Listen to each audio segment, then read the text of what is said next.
Today we are talking with Laura Betts, mentor and mentor leader for Climate Reality Project and member of the Orange County Sustainability Board, to learn about energy efficiency and its role in achieving a greener future.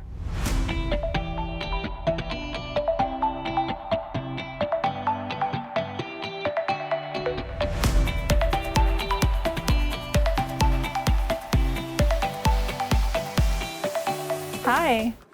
Thank you so much for joining me today. I really am appreciative of you being here. Tell us about yourself and the Climate Reality Project. So yes, thank you so much for having me today. So my story starts in Florida. In 2008, I moved down here from Wisconsin, and I worked for Disney for 10 years on their sustainability team. And eventually in 2013, I was trained by Al Gore in Chicago about climate change and the effects. I've mentored for the organization 14 times, and of that, 3 times I've been a mentor leader. And in 2019, I was awarded the Green Ring Award from former Vice President Al Gore, which is the highest honor you can receive from the organization. Since then, I have worked the last 2 years at the CLEO Institute, which is very similar to the Climate Reality Project, which they're both nonprofits and they're both centered on climate education and advocacy. What other organizations are you part of that promote green energy? I'm working with the coalition here with the Sierra Club and Jobs for Justice, and we're trying to promote energy efficiency with OUC. We're trying to get them to move forward to increase their energy efficiency model right now. Right now, they're less than 1%, and we want them to at least increase, I think it's 1% of their revenue to 1% for energy efficiency programs. I am with the CLEO Institute as well. I've worked there the last 2 years, and we promote energy efficiency. That's one of the things, because our core is climate education, but part of that is energy efficiency that falls under that scope, because energy efficiency is like vitally important when you consider the temperature increases that are predicted within the next century or even the next 20 or 30 years. We need to make sure that our citizens are safe and we're resilient. So, and we're working on projects with the Orange County Sustainability Board as well. What does the Climate Reality Project work toward a greener community? What do they do? Well, the Climate Reality Project educates people. So if you sign up, you will be connected. You can sign up for one of their trainings, which goes through everything. So what is being done to work with residents in Orange County to help promote energy efficiency? Okay, so there is actually a lot going on. I'm with a coalition with Jobs for Justice and the Sierra Club, and we've produced a video that shares the stories of people that are affected by, high energy bills, or their power is being turned off all the time. And it's difficult because if you don't have power, you can't go to school, or if it was with COVID and sometimes you can't go to work, many people are still working from home.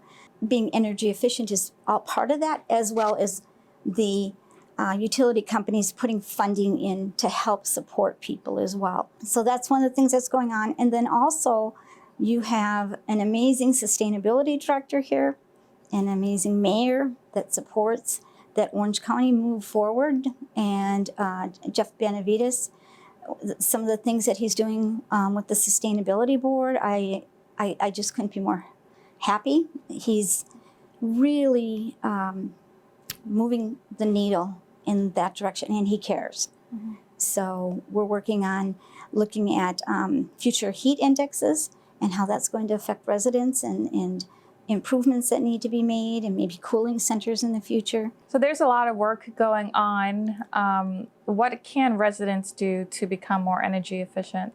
So what they can do at home, some of the things they personally can do to help bring their bill down, is they can wash their clothes on cold.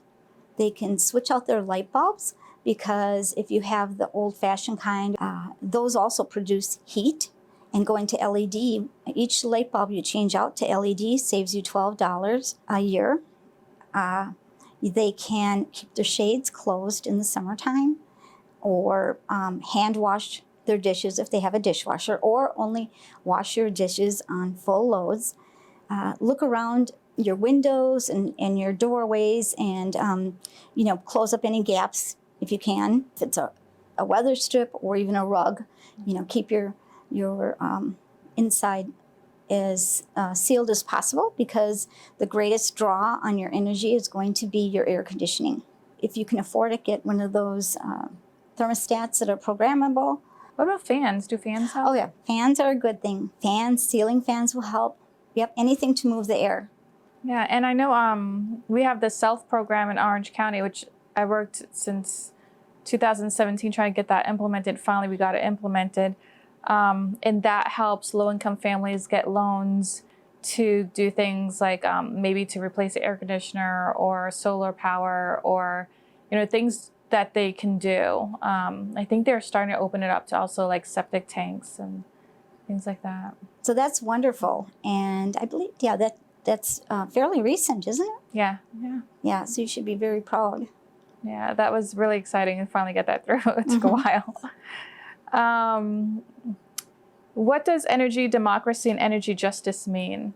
Well, energy justice is focused on the concerns of people that are on the front line of pollution and climate change, and least responsible for climate change.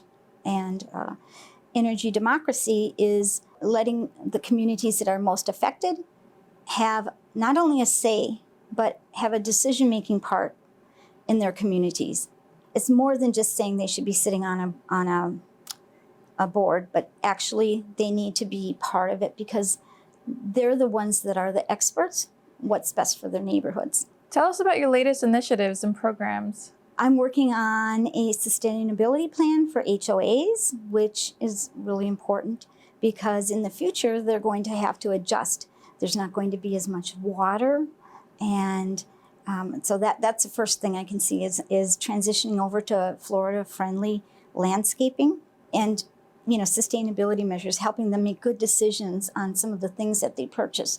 So if they're purchasing new light bulbs for their amenity center, that they know where to find the resources to buy Energy Star, or how to figure out what their return on investment will be. Are there any other programs or activities in Central Florida area that residents could get involved with? Well, I think the most important thing would be to get involved with one of the groups. They could join the Climate Reality Project, sign up on their website, and they'll get the latest information on climate science and how to take or attend a training. They could sign up for the Clio Institute. They do the same thing. The difference is Clio is more focused on Florida impacts, where Climate Reality is global.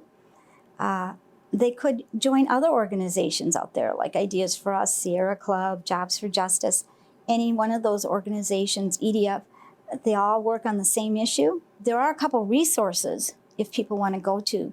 And one of them that I really like is the EnergyStar.gov, because that will give you all kinds of information, even for renters, on energy efficiency. And the other one is myfloridaenergy.gov.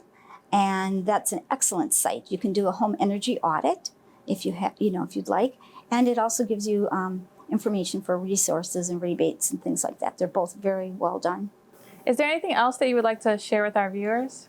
Just that it's really time to take action, because the predictions for the future heat index in this area, it's going to be different than the past. It's going to be a lot higher, and we need money to fund like mutual aid so that neighborhoods can take care of each other and learn how to check on their neighbors and make sure that the elderly, who are most vulnerable, are taken care of. We need programs that will make sure everybody has air conditioning or cooling centers. So there's a lot of work to be done, because the future will be different than the past. But but I have hope. I have hope because of the people that work here, because of you, because of Jeff Benavides, because of Jerry Dummings. We're fortunate. In what ways does the organizations or your organization keep in contact with residents or communicate with them so that they're kept up to date? Well, the Clio Institute will send you a flood of emails to keep you up to date. And they also have a phone system, a text messaging system for alerts if you'd like to be part of that. And the Climate Reality Project will send you not as many, but some very well done newsletters that will keep you up to date. All right. Well, great. Well, thanks so much for being here and sharing some of the resources. Thank you for having me. Thank you so much. You're welcome. Thank you.